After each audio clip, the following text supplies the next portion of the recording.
there are some things that very briefly on how to study. Some of these we've talked about before, but we can simplify it, right? That simplifying study,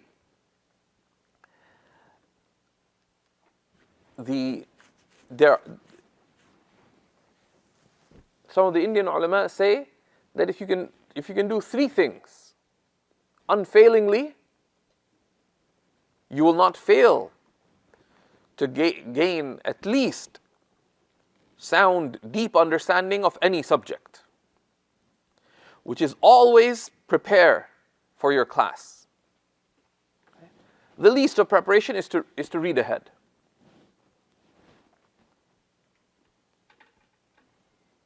If there are related readings that are recommended, then consider those to be, but consider it an obligation upon you as a student to read what was going to be covered beforehand, to prepare. And recommended readings, etc., consider those to be like a sunnah. It's an expectation you should, but if you don't, you're missing out. And part of good reading is that you have your questions ready. Have your questions ready. To be clear, because knowledge, they say, al-ilmu ma'rifatul ma'loom. Knowledge is,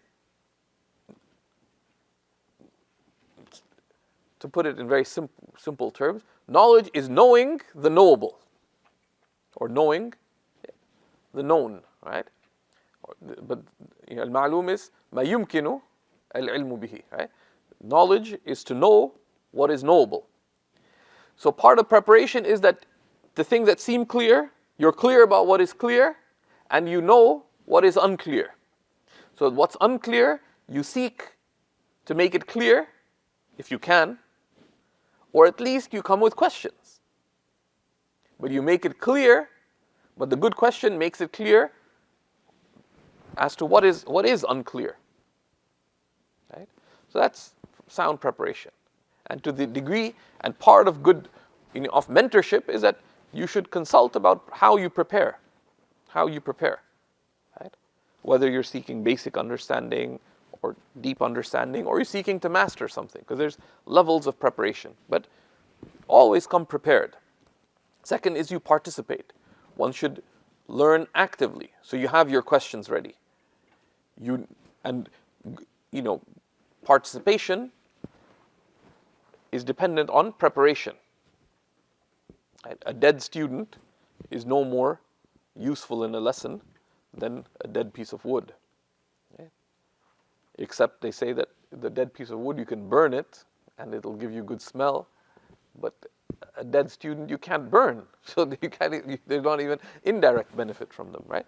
So participate, and part of participation is to be attentive and to ask your questions, to participate if the teacher asks, etc. And I say, knowledge cannot be attained by the shy and the arrogant. The shy hold back from benefit because of their hesitations. And the arrogant says, who cares? لا ينال العلم مستح ولا متكبر. Participate. And part of participation is be present and don't be absent. Right? To get rid of distractions. Al-isgha, attentiveness. And that requires discipline as well. That one needs to learn focus. One needs to learn focus, the ability to concentrate for extensive periods of time at the task at hand. And then review. And review is difficult, but it is required. And again, most people don't consult about review. They just go and do whatever they're doing. So you can fall into excessiveness of review, which is you're not going ahead. All you're doing is you're just consolidating what you've done, but you're not moving ahead. So that also becomes lackadaisical, right? Because you can't spend all your life in first year science. At some point you need to get the second and third year, right?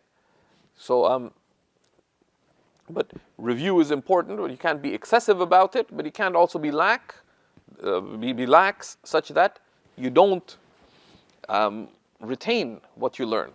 And if you've not done it before, people should consult about preparation, they should consult about review. And rarely do they do so. So they just go off in the weeds, as Shaykh Nuh puts it, and do whatever they feel like doing.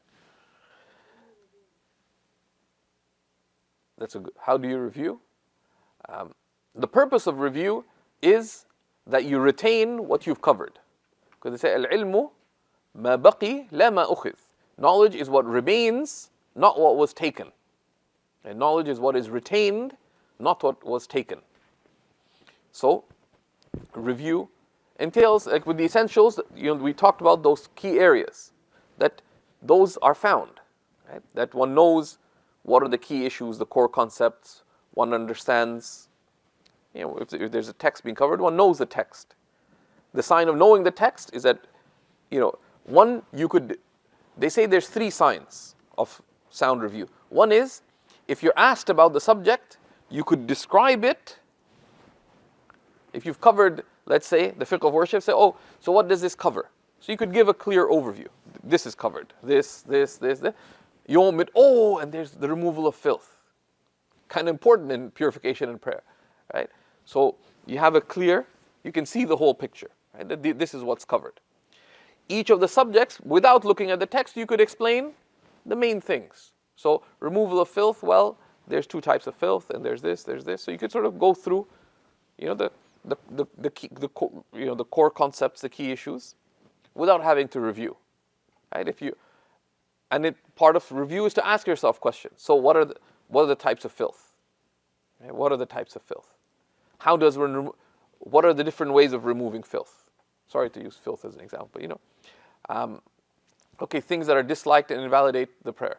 So you look at the sections and you turn them into questions. And can you answer the questions? Right? That's part of good review. The best way of reviewing, one of the best ways of reviewing something, is just memorize it.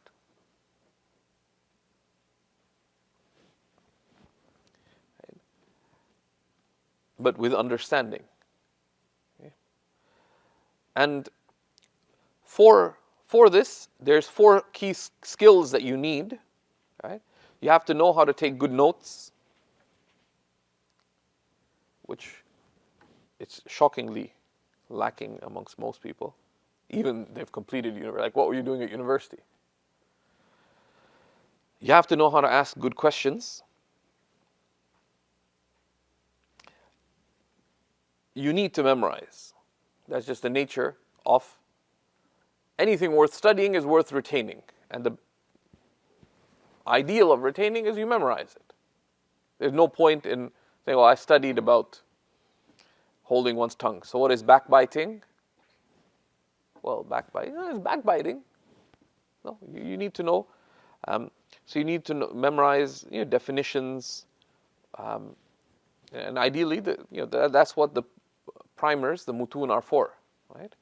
They should be, especially for someone who's a dedicated student of knowledge. There's no way around memorization. And 4th is group study, right? Which people are averse to doing, but it's very important, right? Anything that one studies, one should have, students who are serious would come together to study it as well. La ilaha illallah Muhammad Rasulullah.